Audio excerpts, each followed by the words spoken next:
सवाल है कि इमाम अगर नफल नमाज पढ़ रहा है तो पीछे फ़र्ज़ नमाज कोई पीछे पढ़ने वाला आए तो उसकी फ़र्ज़ी नमाज हो जाएगी कि नहीं होगी।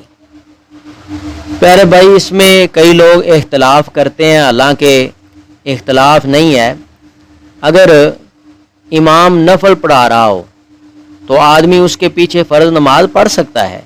ये बाजमात नमाज का सवाब पाने के लिए शरीयत ने आदमी को सहूलत दी है। जी, हज़रत जाबर रज़ी अल्लाह ताला अन्हु से मरवी है कि अन्ना मुआज़ बिन जबल काना युसल्ली मअन नबी सल्लल्लाहु अलैहि वसल्लम इशा अल आखिरती सुम्मा यरजिउ इला कौमिही फयुसल्ली बिहिम तिल्क सला। तर्जुमा क्या है, तर्जुमा नोट फरमाएं।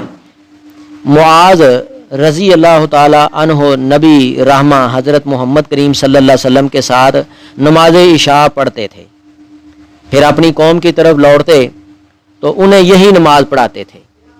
यानी कि मुआज़ बिन जबर रज़ी अल्लाह ताला नबी रहमा हज़रत मोहम्मद करीम सल्लल्लाहु अलैहि वसल्लम के पीछे खुद नमाज इशा अदा करते, फिर अपने लोगों की तरफ जाते और उनको जाके 4 रकत नमाज पढ़ाते। इनकी नफली होती और पीछे पढ़ने वालों की फ़र्जी होती। तो इस बात का नबी पाक सल्लल्लाहु अलैहि वसल्लम को इल्म भी था, तो ना नबी पाक सल्लल्लाहु अलैहि वसल्लम ने मना फरमाया, ठीक है, और ना ही कोई इसके बारे में कोई हुक्म सादर फरमाया। यानी कि जब सहाबी का अमल नबी पाक सल्लल्लाहु अलैहि वसल्लम के सामने आए, नबी पाक सल्लल्लाहु अलैहि वसल्लम कोई हुक्म सादर ना फरमाए अपनी ज़ुबान से, ठीक है, ना तहरीरी ना कौली ना फेली, तो फिर ये इजाज़त ही होती है उस मामले की। क्योंकि जब नबी पाक सल्लल्लाहु अलैहि वसल्लम मना नहीं कर रहे तो फिर इजाज़त हुई ना। तो इस हदीस से ये बात साफ ज़ाहिर हो रही है कि आगे खड़े होने वाला चाहे वो नफली नमाज पढ़ रहा है या वो फ़र्ज़ी पढ़ रहा है, फ़र्ज़ी के पीछे नफली भी हो जाती है और नफली के पीछे फ़र्ज़ी भी हो जाती है। इसमें कोई मना वाला इशू नहीं है। असल बात यही है कि जमात का सवाब लेना है, इसकी शरीयत ने सहूलत दी है। कुरान मजीद में भी ये बात है, वर्कऊ मअर राकिन, रुकू करो रुकू करने वालों के साथ। बाद लोग ऐसा करना दुरुस्त नहीं समझते, उनका कहना है कि इमाम और मुक्तदी की नीयत एक होनी चाहिए, और दलील में ये रवायत पेश करते हैं कि आप सल्लल्लाहु अलैहि वसल्लम ने फरमाया ला तख्तलिफू अला इमामिकुम, अपने इमाम से इख्तिलाफ मत करो। जबकि ये रवायत सख्त ज़ईफ़ तरीन है। इसकी सनद में इस्माइल बिन मुस्लिम मक्की जो रावी ज़ईफ़ हैं, कमज़ोर हैं। खुलासा एक मरतबा फिर नोट फरमाएं। सवाल जो अक्सर लोग करते हैं कि एक बंदा नमाज पढ़ा रहा है, वो आगे नफली पढ़ा रहा है, तो पीछे बंदे ने फ़र्ज़ पढ़ने हों जिसके छूट गए हैं, तो क्या वो, अक्सर ये रमज़ानुल मुबारक में ये सवाल लोग ज़्यादा दोहराते हैं, क्योंकि उसमें ये होता है कि नमाज इशा के बाद तरावियाँ खड़ी हो जाती हैं, नफली नमाज खड़ी हो जाती है जी।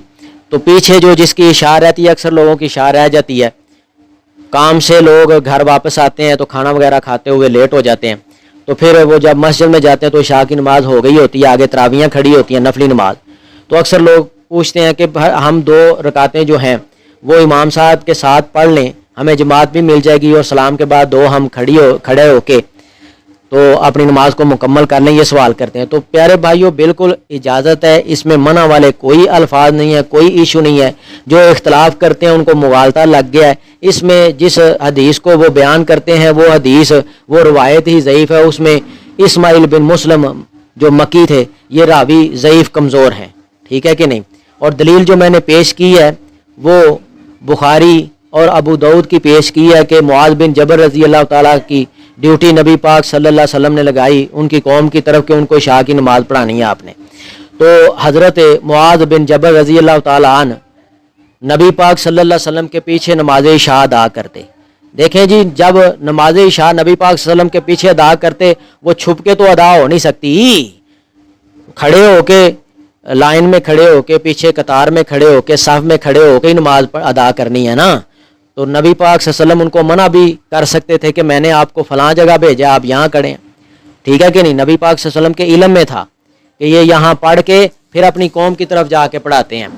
یہ نفلی نماز پڑھتے تھے، قوم پیچھے فرضی نماز پڑھتی تھی، اور یہ دلیل بالکل پختہ ہے اور سند بالکل ٹھیک ہے۔ اللہ تعالیٰ اس باریک بینی کو سمجھ کے اس کے اوپر عمل کرنے کی توفیق عطا فرمائے۔ اگر آپ کو اس ویڈیو سے دینی فائدہ ہوا ہے تو حق بنتا ہے کہ آپ اس اسلامی چینل کو لازمی سبسکرائب کر دیں، لائک کریں اور کمنٹ میں اپنے خیال کا اظہار کرنا مت بھولیں۔